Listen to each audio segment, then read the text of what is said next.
Ignition sequence start. 6, 5, 4, 3, 2, 1, 0. Liftoff. We have a liftoff.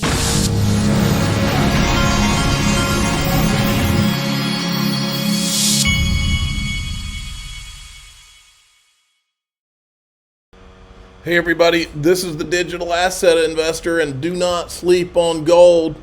You know the drill. My sponsor is Miles Franklin.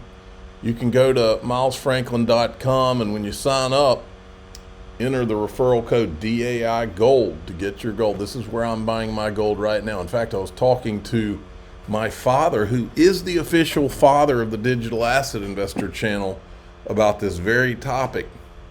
And I'll have you know that I waited for the blowers to leave today so that you could enjoy a blower-free YouTube experience and private group experience. Here's why you don't sleep on gold. So what is behind the gold rally? Here to explain is Campbell Harvey. He's a professor of finance at Duke University and co-author with Claude Erb of The Golden Dilemma. Thank you so much for being with us. Who's buying the gold? So it's very interesting. You would think that retail investors are piling into gold, and the usual way that you would invest in gold is to buy an ETF. But that's not really the case. If you look over the last 10 months, there have been like negative flows or outflows from the gold ETFs, and actually an increase in the Bitcoin ETFs. So this is, in my opinion, mainly institutional investors like hedge funds that are speculating on the price of gold.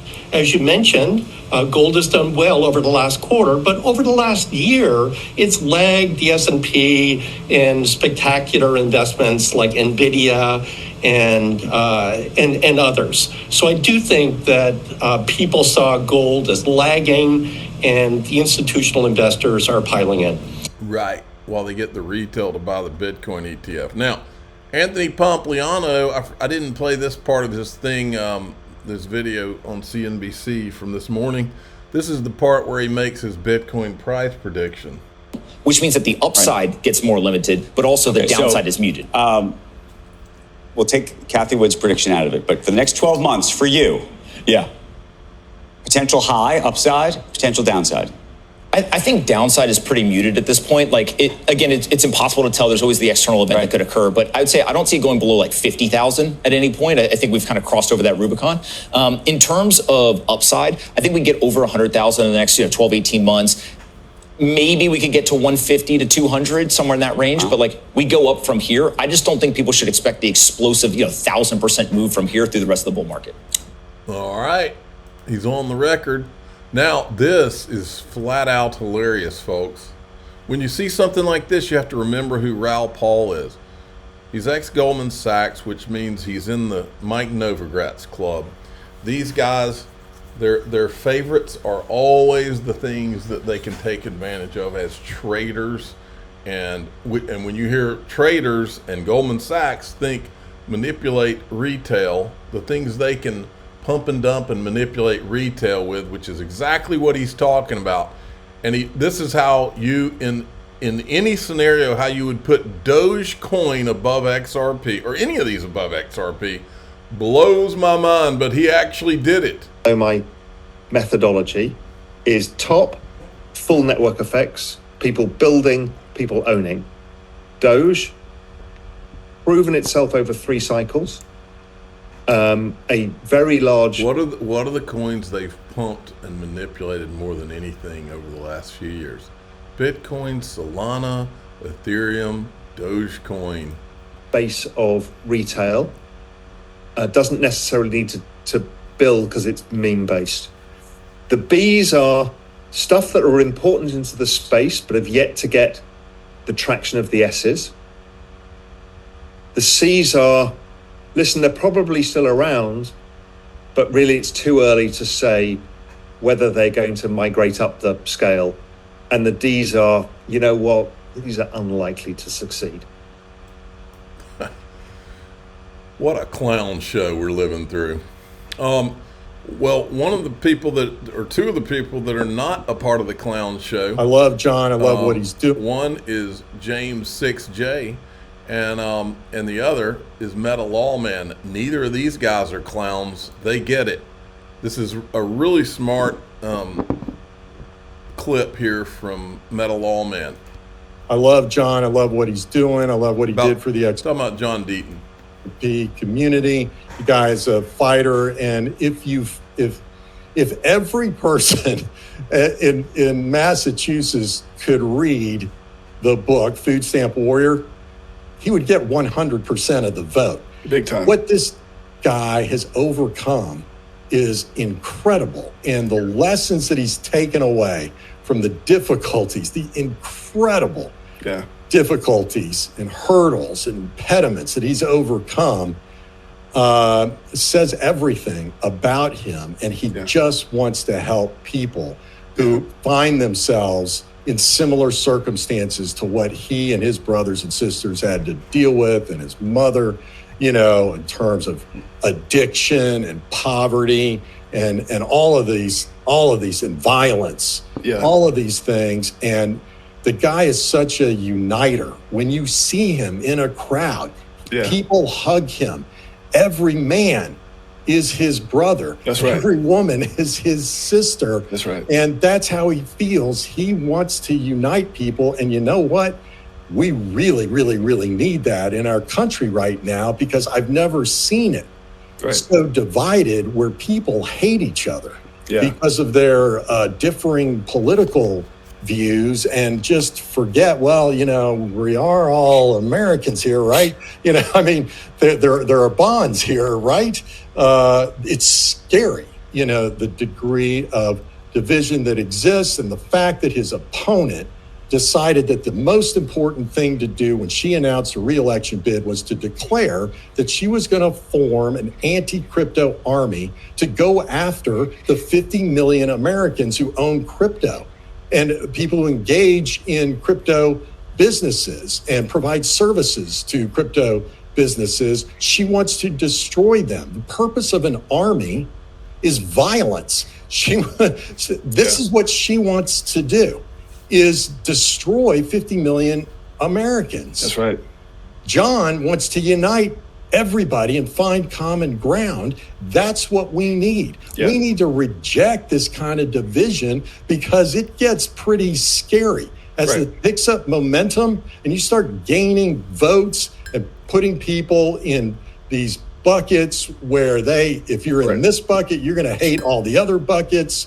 It's dangerous, really. And I just hope and pray that John gets his message out, because if he does get his message out successfully, he's going to win.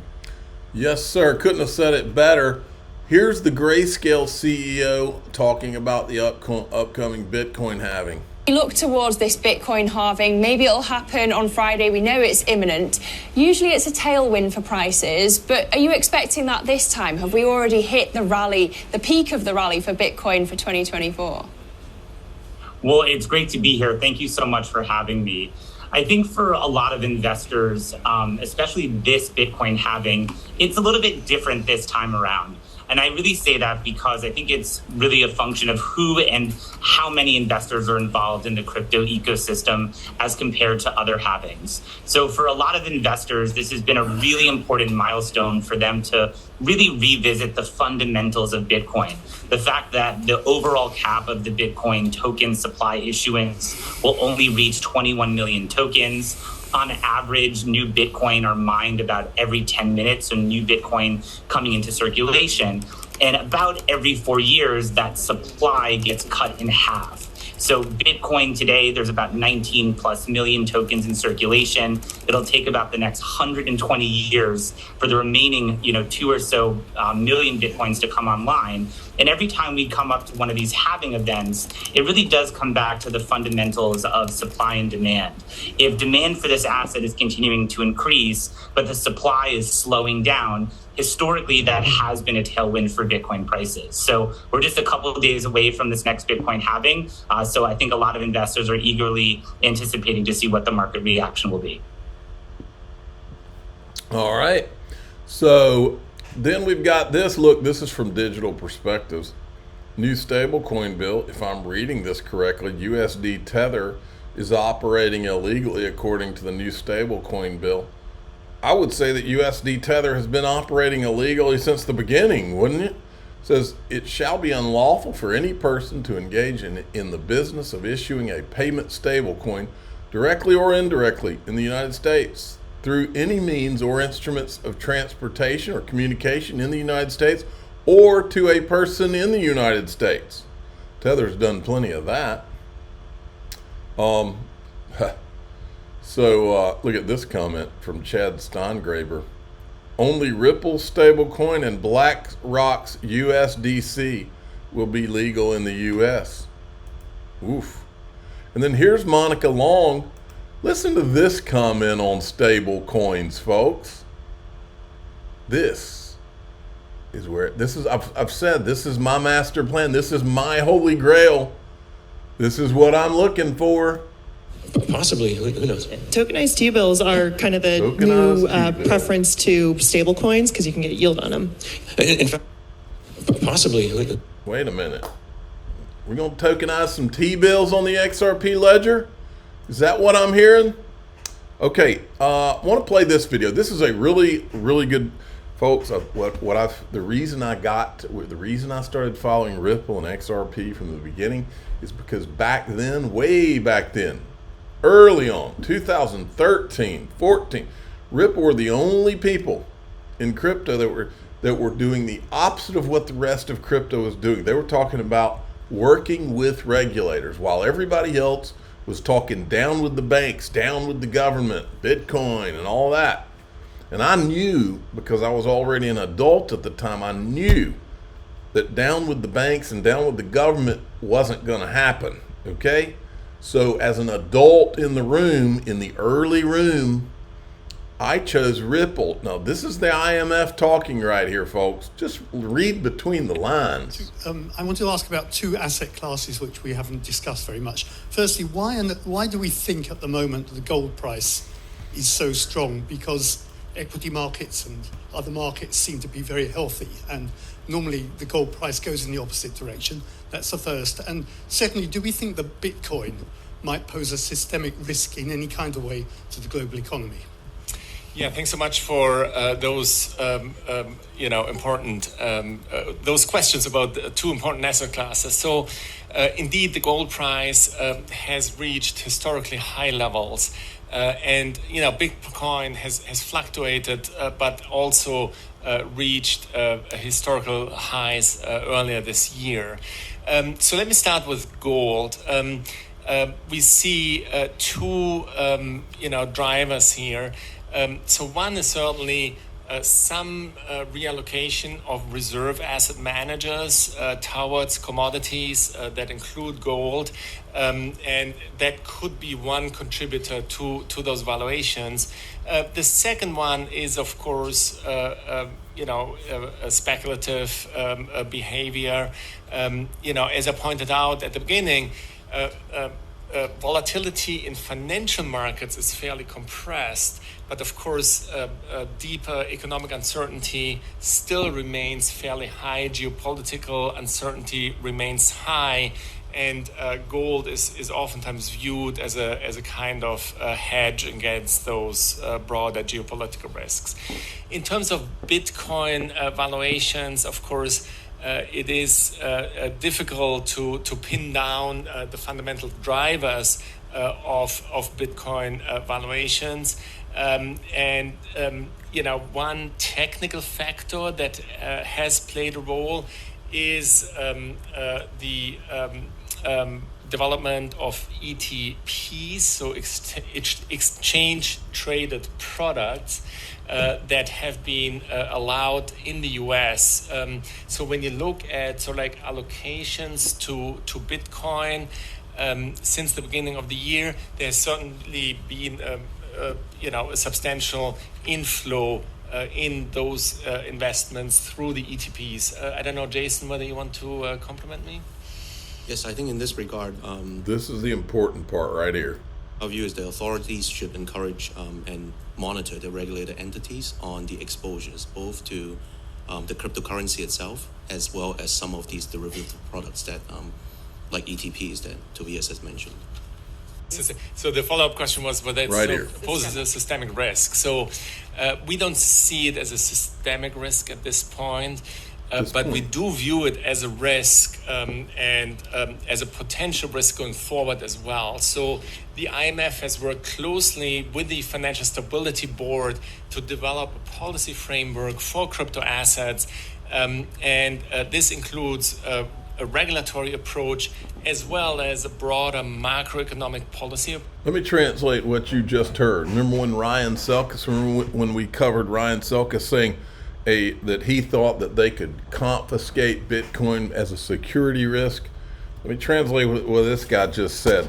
He said, look, governments around the world, Brad Garlinghouse said this a long time ago, governments around the world, before you replace the banks and central banks, they will bring out the tanks, okay? So the second that Bitcoin becomes a systemic risk, in other words, and I remember Mike Novogratz saying something that caught my attention one time. He says, I almost don't want Bitcoin to get to 1 million, because if it gets to 1 million, he said that means that we've got major problems in this country. So my point is, folks, if Bitcoin gets to a price that they consider, this could have been their plan all along. If it gets to a place that they considered a systemic risk, it wouldn't be anything for these guys to issue some kind of executive order to get everybody to turn their Bitcoin in. Or if they, I mean, this is how the government works, folks. There are no limitations. If you'll pass an executive order in the 30s to confiscate gold and give you what they say is a fair market value for your gold, they can do anything, folks. All they need is an emergency. Look what they did in the financial crisis. Declare an emergency and you can suspend bankruptcy laws, suspend everything. And that's what they'll do if it becomes a risk. And I don't think Ryan Selkis was saying that for no reason. Now, XRP Las Vegas, folks, it's coming up. 15 days. Let me hit the refresh. Make sure that time's right. 15 days, 12 hours, 50 minutes, 11 seconds. I got 2 discounts in my group at daixrp.com. I got there are a few, I think, tickets to the benefit dinner still. You can still book a discount room on xrplasvegas.com. There's only general admission tickets left, and those are about sold out, I believe. VIP is sold out, so go check it out. Now, in daixrp.com, we're gonna find out how will this stablecoin bill from today benefit Ripple and XRP. That's what we're going to talk about. I'm the digital asset investor. I'm not an investment advisor. This is for entertainment purposes only. Please subscribe, hit the like button, and tell your friends and family that away we go.